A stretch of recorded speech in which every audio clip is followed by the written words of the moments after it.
அனைவருக்கும் வணக்கம். நான் டாக்டர் செந்தில்குமார். 28 வயது இளைஞர் ஒருத்தர் கேள்வி கேட்டிருந்தாரு. எனக்கு ஆணுறுப்பு நுனி பகுதியில, ஆணுறுப்பு மொட்டு பகுதியில தினம் தினம் வெள்ளை வெள்ளையா படியுது.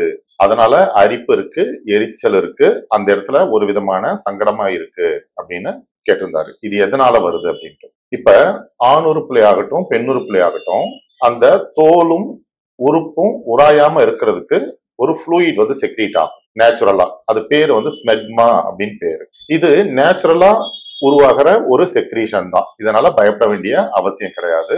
அந்த இடத்துல எண்ணெய் சுரப்பி மற்றும் ஈரம் வேணும் அப்படின்றதுனால அந்த இடத்துல அந்த மாதிரி வெள்ளையா படிம மாதிரி படியும். பெண்களுக்கும் அதே மாதிரி ஸ்மெக்மா அப்படின்றது நேச்சுரலா ஃபார்ம் ஆகும். வெள்ளை நிறத்திலேயோ அல்லது வெளிர் மஞ்சள் நிற பசை மாதிரியோ இருக்கும். ஸ்மெக்மா எப்படி உருவாகுது அப்படின்னு பாத்தீங்கன்னா, ஆண்களுக்கு ஸ்மெக்மா முக்கியமா அந்த ஃபோர் ஸ்கின்னு சொல்லக்கூடிய முன் தோல் பகுதியில உருவாகுது. இது டெய்லி நாம சுத்தம் பண்ணல அப்படின்னா டெபாசிட் ஆக ஆரம்பிச்சிடும். பெண்களுக்கு பாத்தீங்கன்னா அந்த பெண்ணுறுப்பினுடைய மடிப்புல இவங்களுக்கு ஸ்மெக்மா உருவாகுது. ஸ்மெக்மானால என்ன யூஸ் அப்படின்னு பாத்தீங்கன்னா, இது நேச்சுரலா பாடியில உள்ள அந்த ஈரப்பதத்தை மெயின்டைன் பண்ண உதவுது. உறுப்புகளுடைய உராய்வு தன்மையை குறைக்குது. அதாவது முன்தோலும் ஆணுறுப்பும் பெண்ணுறுப்புல உள்ள இதழ்கள் ஒன்னோட ஒண்ணு ஒட்டாமலும் இருக்கிறதுக்காக இந்த ஸ்மெக்மா யூஸ் ஆகுது. ஸ்மெக்மானால என்ன பிரச்சனை வரும் அப்படின்னு பாத்தீங்கன்னா வச்சுக்கோங்க, ஒரு சிலருக்கு ஸ்மெக்மா அதிகமா செக்ரீட் ஆகுறதுனால அது பயங்கர ஸ்மெல் ஏற்படுத்தும். ஒரு ஆண் பக்கத்திலேயோ அல்லது ஒரு பெண் பக்கத்திலேயோ போகும்பொழுது அவங்க உடம்புல இருந்து ஒரு துர்நாற்றம், அதாவது அந்த பிறப்புறுப்பு பகுதியில இருந்து ஒரு துர்நாற்றம் வர்ற மாதிரி ஒரு ஸ்மெல் இருக்கும். இன்ஃபெக்ஷன். ஏன் இன்ஃபெக்ஷன் ஆகுது அப்படின்னு பாத்தீங்கன்னா, அவங்க டெய்லி கிளீன் பண்ணல, அந்த ஸ்மெக்மா படிமத்தை எடுக்கல அப்படின்னா அங்க பாக்டீரியல் இன்ஃபெக்ஷன் வர்றதுக்கான வாய்ப்புகள் உண்டு. அடுத்தது அரிப்பு, எரிச்சல். ஸ்மெக்மா நிறைய செக்ரீட் ஆகுது அல்லது அதை கிளீன் பண்ணல அப்படின்னா அந்த இடத்துல ஒரு விதமான எரிச்சல் இருந்துட்டு இருக்கும், அரிப்பு இருந்துட்டு இருக்கும். ஓகே, எனக்கு ஸ்மெக்மா அதிகமா செக்ரீட் ஆகுது, நான் என்ன பண்ணணும் டாக்டர் அப்படின்னு நீங்க கேட்டீங்கன்னா, டெய்லி நீங்க அதை கிளீன் பண்ணணும்.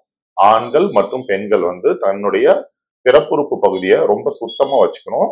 நல்ல சுத்தமான தண்ணீர் விட்டு அந்த இடத்த கழுவணும். ஹார்டான சோப் இதெல்லாம் யூஸ் பண்ணக்கூடாது. சுத்தமான தண்ணியினால கழுவிட்டு அந்த இடத்த சுத்தமான துணியினால நல்லா தொடச்சி எடுக்கணும்.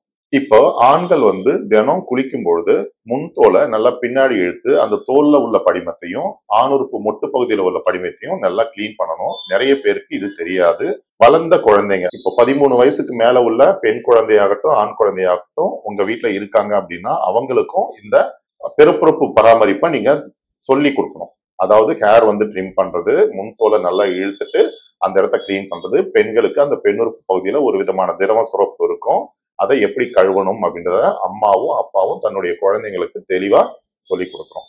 ஓகே, அடுத்தது ஸ்மெக்மா ஆபத்தானதா அப்படின்னு பாத்தீங்கன்னா, ஸ்மெக்மா ஒரு நேச்சுரல் செக்ரீஷன். ஆனா அதை நம்ம கிளீன் பண்ணல அல்லது எக்ஸசிவா செக்ரீட் ஆகுது அப்படின்னா அங்க இன்ஃபெக்ஷன் வர்றதுக்கான வாய்ப்புகள் அதிகம்.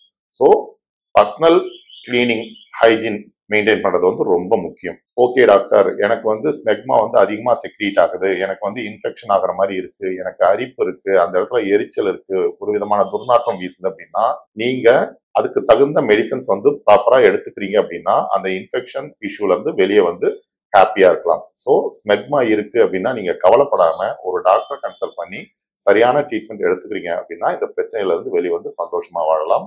நன்றி, வணக்கம்.